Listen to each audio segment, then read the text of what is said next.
Hello. अस्सलाम वालेकुम हाइमा बेटा। जी अब्बू। कैसी हो बेटा? हैं? ठीक हूँ, आप सुनाएं, कैसे हैं और किस लिए कॉल की? बस बेटा वक्त गुजर रहा है मेरा। तुम बताओ, तुम और साइम ठीक हो ना? हैं? मैंने कहा जरा फोन करके पूछ लूं, कोई परेशान नहीं, कोई मुश्किल तो नहीं है ना? हैं? नहीं। अच्छा, ये तो अच्छा है फिर। और क्या जानना चाहते हैं आप मुझसे? रोशनी अभी तक नाराज है? हैं? बड़ा तपी हुई थी ना। और भाई मेरी भी तो ज्यादती है ना, बहुत ज्यादती की मैंने उसके साथ। हैं? अब्बू, ये आपका और आप ही का मसला है। आपने उनके साथ जो भी किया उसमें मेरा कोई कंसर्न नहीं है। और वैसे भी वो कौन सा आपकी सगी औलाद है? अच्छा तो आपने मेरे और साइम के साथ भी नहीं किया, हालांकि हम दोनों तो आपकी सगी औलाद हैं। नहीं आयमा बेटा, बस वो अब गलती हो गई, यकीन मानो। मैं बड़ा परेशान हूँ। आइंदा ऐसी गलती नहीं करूंगा, आइंदा ऐसा कभी भी नहीं होगा। अरे बेटा, मैं तो तुम दोनों को अपने साथ रखना चाहता हूँ। अगर तुम दोनों मेरे साथ रहना चाहो तो मुझे कोई मुश्किल नहीं है बेटा, आ जाओ। हैं? बहुत शुक्रिया, बड़ी मेहरबानी। हम जैसे तैसे करके यहाँ मैनेज कर रहे हैं और आगे भी वक्त गुजर ही जाएगा। और आपका क्या पता 4 दिन बाद फिर गायब हो जाए हमें छोड़कर। हम तो इस घर से भी जाएंगे ना। और वैसे भी आप ही ने साफ साफ कह दिया है कि अगर हमने आपसे कोई ताल्लुक रखा तो वो हमसे रिश्ता खत्म कर देंगी। ऐसा क्या ब्लैकमेल कर रही है वो मेरे बच्चों को कि मेरे खिलाफ कर दिया? हैं? अरे क्या उसकी औकात क्या है? याद नहीं है तुम्हें आयमा बेटा? अगर तुम एक बार मेरा साथ दो ना, हैं, तो मैं उसको उसकी औकात दिखा दूं। याद है ना कैसा सर झुका के रहती थी? हैं? अबू प्लीज, आप तो मुझे माफ ही कर देना। मैं आपका साथ देके फंसना नहीं चाहती। और प्लीज आइंदा मुझे कॉल मत कीजिएगा। आयमा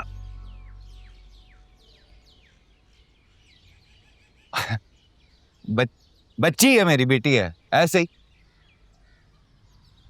बिल ले ले भाई, बिल ले ले।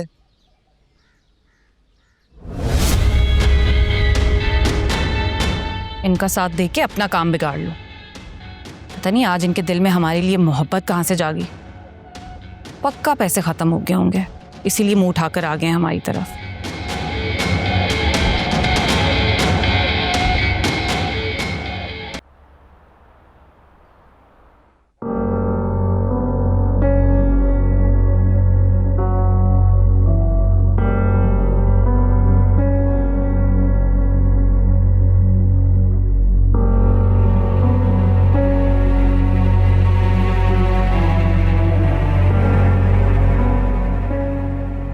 फेमिना मैम, आपको कुछ चाहिए तो मुझे बता दें आप। नहीं, अभी तो किसी चीज़ की ज़रूरत नहीं है, होगी तो मैं आपसे कह दूँगी।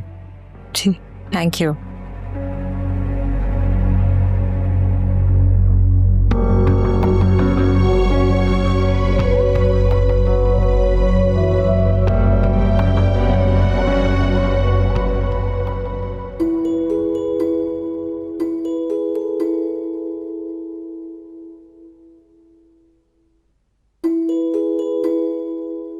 मम्मा, पापा इज कॉलिंग, हम अपने घर कब जाएंगे?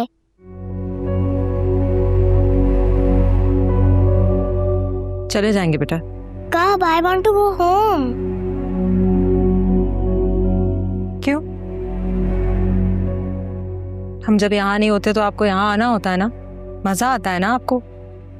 हर वक्त कहती हो मामू से मिलना है, रोशनी आंटी से मिलना है, फिर? हाँ, but I miss my daddy and पापा।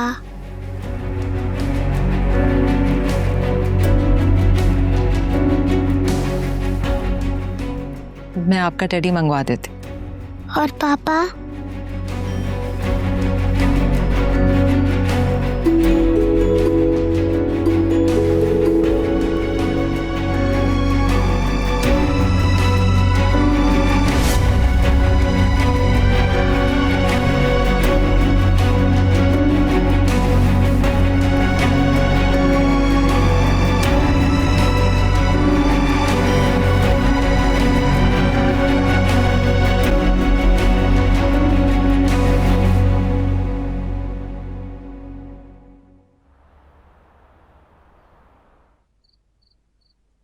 Good job.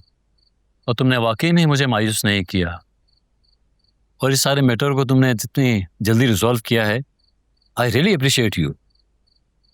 Thank you uncle, आपने मुझे जिम्मेदारी दी थी, पूरा करना मेरा फर्ज था।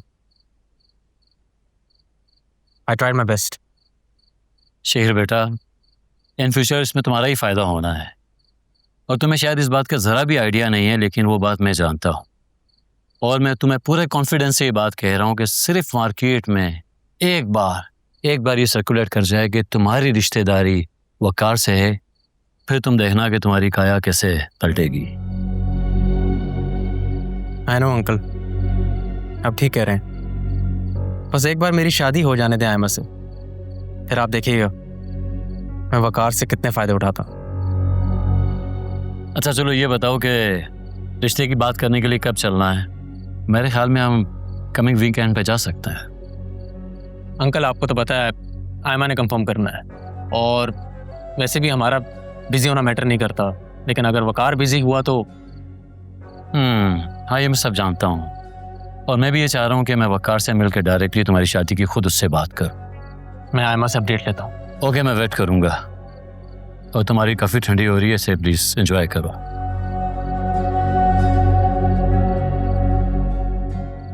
अच्छा सुनो, मैंने अंकल से बात कर ली है और वो इस वीकेंड पे फ्री है, तो मैंने उनसे कहा है कि तुम्हारे घर जाकर रिश्ते की बात कर लें। वीकेंड? हाँ वीकेंड। क्यों, वकार फ्री नहीं है क्या? नहीं, आई नो वो काफ़ी बिजी इंसान है, but anyway we are flexible. मैं अंकल से कह दूंगा जब भी वो फ्री होंगे तो हम आ जाएंगे। शहीर, रिश्ते की बात आप ही कर लेंगे, इस सब से वकार का क्या लिंक है? लिंक है, तुम वकार के घर में रहती हो और वो तुम्हारी बहन के शोहर हैं, तो तुम्हारी बहन की तरह तुम भी उनकी रिस्पॉन्सिबिलिटी हो, और तुम्हारी लाइफ का इतना इंपॉर्टेंट डिसीजन है, उनके प्रेजेंस के बगैर ये मुनासिब नहीं होगा ना। देखो आई अंडरस्टैंड, अगर वो फ्री नहीं है तो अंकल किसी और दिन आ जाएंगे, वो वैसे भी उनसे पर्सनली मिलना चाह रहे हैं।